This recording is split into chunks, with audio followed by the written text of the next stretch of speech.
अस्सलाम वालेकुम everyone, welcome back to my channel. कैसे हैं आप सब लोग। आज हम नया लेस का डिज़ाइन बना रहे हैं। आप देख सकते हैं मैंने 2 कलर्स को यूज़ किया है और ये रो तो 1 ही है हमारी, बट ये 2 टाइम्स हम इसको एक दफ़ा एक कलर के साथ बनाएंगे और एक दफ़ा एक कलर के साथ बनाते जाएंगे, दोनों कलर्स को साथ साथ लेके चल के, तो फिर हम अपनी ये एक ही रो कंप्लीट करेंगे। कुछ इस तरह से इसकी फ़ाइनल लुक आती है, बहुत ही खूबसूरत है। मैं अभी बना रही थी, बाकी का डिज़ाइन बाद में बनाऊँगी। पहले मैं आपसे शेयर करूंगी कि मैंने इसको कैसे कंप्लीट किया है।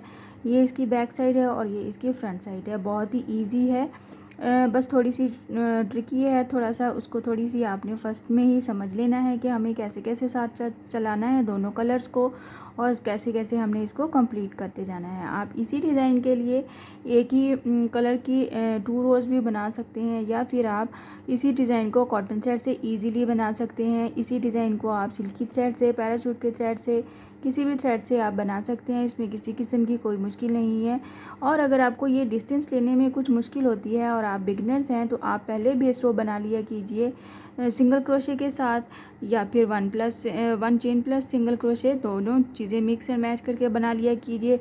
बस बेस रो में हमें ये आसानी होती है कि हमें उसकी काउंटिंग करना आसान हो जाता है और काउंटिंग के हिसाब से हम अपना डिस्टेंस बैलेंस रख सकते हैं। तो चलिए स्टार्ट करते हैं हम अपना आज का डिज़ाइन, जो कि बहुत ही इजी और जल्दी बन जाने वाला है। आज का डिज़ाइन मैं बनाऊंगी पैराशूट के थ्रेड से। ये मैंने 2 डिफरेंट कलर्स लिए हैं और फिर मैं आपको बताती हूँ कि मैंने इस डिज़ाइन को कैसे बनाया है। बहुत ही ईजी है और जल्दी भी बन जाता है और आसान भी है, मुश्किल भी इसमें कोई नहीं है, बस थोड़ी सी चीज़ें समझने वाली हैं। और मैं 1.25 mm की हुक यूज़ करूँगी पैराशूट के थ्रेड के लिए। तो चलिए स्टार्ट करते हैं हम अपना आज का डिज़ाइन। सो काइंडली जिन लोगों ने अभी अभी ट्यून किया है मेरा चैनल, सब्सक्राइब कर दीजिए, लाइक कमेंट और शेयर भी किया कीजिए। Thank you. सबसे पहले हमने स्लिप नॉट ले लेनी है अपने थ्रेड पे। एज़ यूजुअल स्लिप नॉट लेने के बाद हम इसको अटैच कर देंगे अपने फैब्रिक पे, जहाँ पे भी आपने अपना डिज़ाइन स्टार्ट करना है वहाँ पे। ये हमारा फर्स्ट कलर होगा और फिर हम इसको अटैच कर देंगे सिंगल क्रोशे की हेल्प से, कुछ इस तरह से।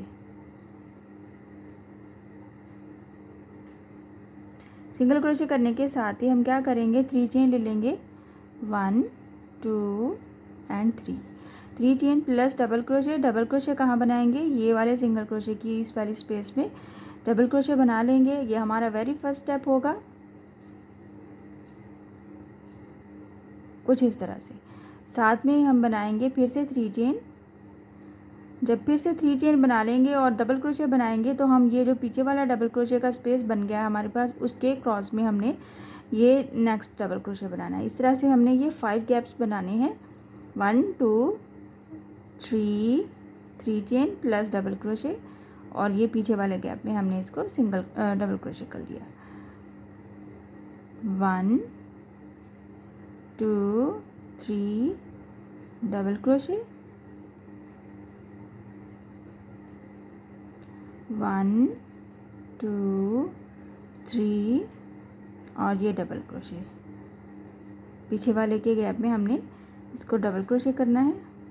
कुछ इस तरह से हमारे पास 1 2 3 4 एंड 5 गैप्स हमारे पास बन जाएंगे डबल क्रोशे प्लस 3 चेन के साथ। तो हमने क्या करना है, ये वेरी फर्स्ट स्टेप है, तो हमने यहाँ पे डिसाइड करना है कि हमने इसको कितना दूर रख के, अपने कितना डिस्टेंस रखते हुए हमने इसको बैलेंस इस तरह से राउंड शेप में इसको अटैच करना है अपने फैब्रिक पे। और फिर यही वाला डिस्टेंस हम या फिर इसकी यही राउंड शेप जो हम लेके चलते जाएंगे आगे, और नेक्स्ट हम जो कलर यूज़ करेंगे उसके साथ भी हम ऐसा ही कुछ डिस्टेंस रखेंगे। कुछ इस तरह से ये हमारा वेरी फर्स्ट स्टेप कंप्लीट हो जाता है। और ये हम फर्स्ट पे बनाया है और हम यहाँ पे दूसरा वाला इसी तरह से सेम राउंड बनाएंगे सेम दूसरे कलर के साथ। आप सेम कलर भी यूज़ कर सकते हैं, ऑपोजिट कलर भी यूज़ कर सकते हैं। इस थ्रेड को हम इसको इस तरह से ऐसे थोड़ा सा लंबा लेके छोड़ देंगे ताकि ये हमारा निकल नहीं जाए और हमारा थ्रेड ख़राब नहीं हो जाए। तो स्टार्ट करते हैं हम दूसरा वाला थ्रेड। दूसरे वाले थ्रेड को भी एज़ यूजुअल आपने सिंगल क्रोशे सबसे पहले ले लेना है।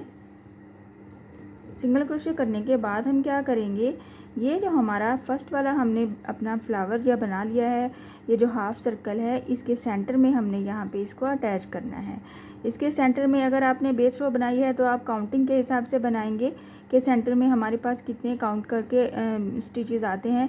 तो बट यहाँ पे मैंने कुछ बेस रो नहीं बनाई है, तो मैं इसको इसके सेंटर में ऐसे ही अटैच कर दूँगी एज इट इज़। अपने अंदाजे से या फिर अपनी आप मार्कर से निशान लगा ले। इसको हम इस तरह से पकड़ते हुए इसको हम ऐसे करेंगे और इसके सेंटर में इसको बनाएंगे, बिल्कुल सेम जैसे कि हमने फर्स्ट पे बनाया था। सिंगल क्रोशे किया, 1 2 3 चेन प्लस डबल क्रोशे लिया इस सिंगल क्रोशे के क्रॉस में, सॉरी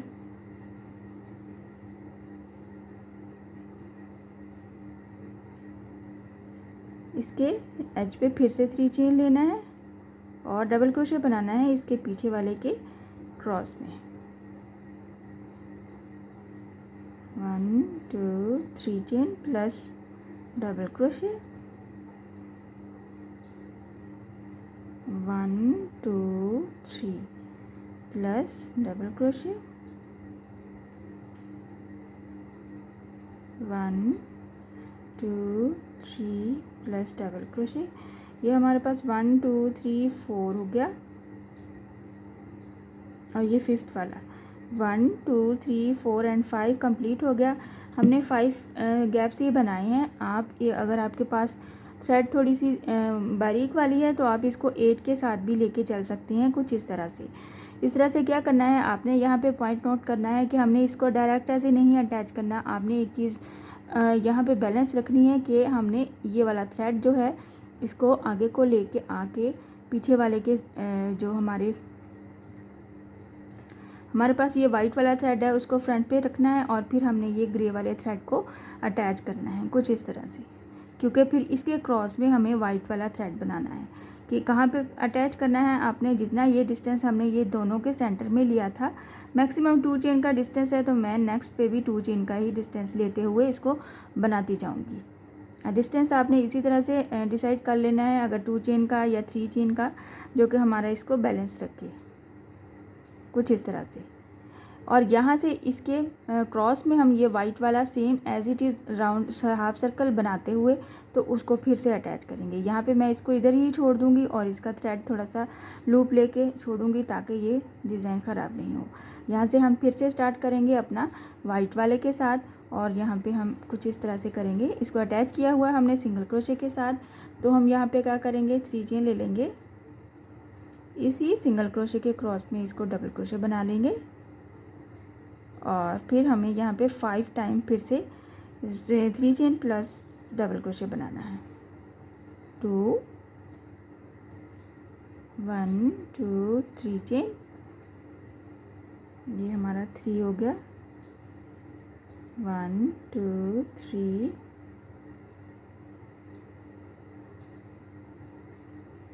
और एक बार फिर से बनाएंगे तो ये हमारे पास 5 कंप्लीट हो जाएगा।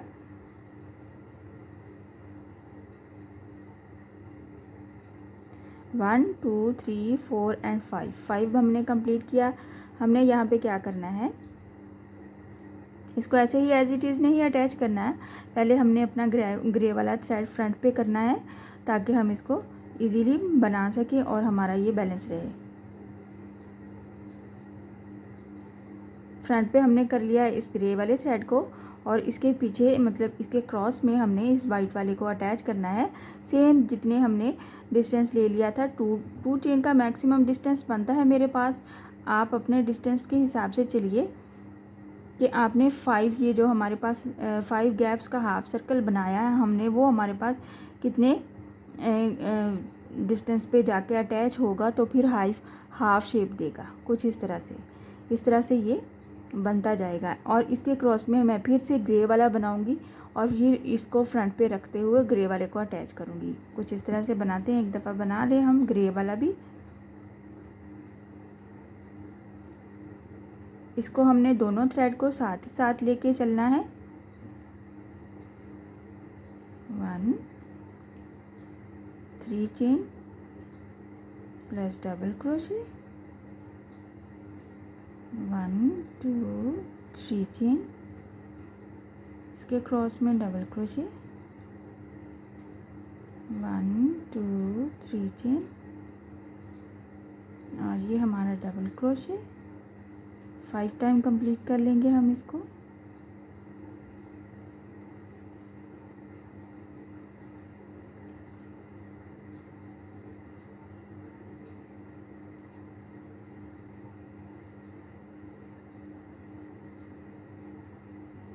One two three four and five complete हो गया हमारे पास।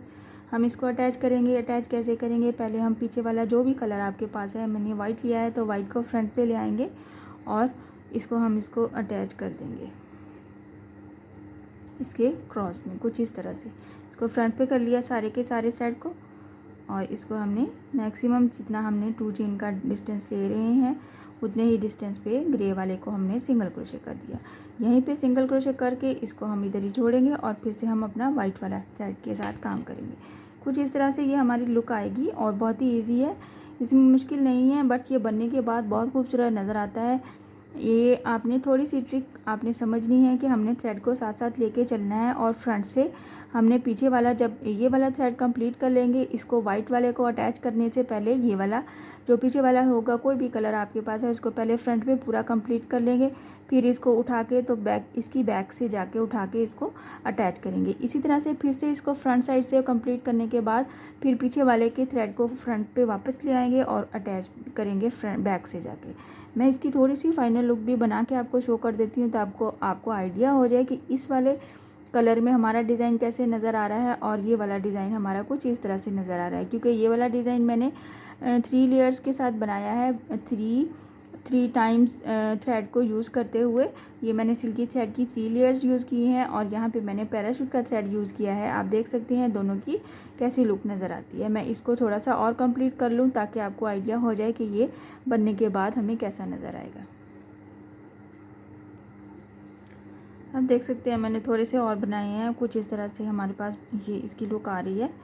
बहुत ही खूबसूरत बनता है, जैसा कि मैंने ये वाला बनाया है बिल्कुल सेम ऐसे ही इसकी फाइनल लुक आएगी। कुछ इस तरह से कलर में डिफरेंस आके थोड़ा सा आपको आइडिया हो जाएगा कि हम अगर डिफरेंट कलर के साथ बनाएंगे तो कैसा लगेगा, और अगर शार्प कलर्स के साथ हम सिल्की थ्रेड यूज़ कर रहे हैं तो फिर वो कैसा नज़र आता है।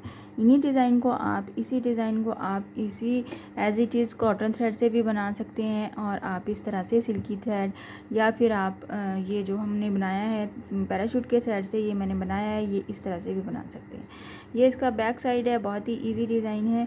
थोड़ा सा हमारे पास ये थोड़ा सा टाइम टेकिंग डिज़ाइन होता है, कुछ इसी तरह से बनता है, बट ये बनने के बाद बहुत खूबसूरत फाइनल लुक देता है।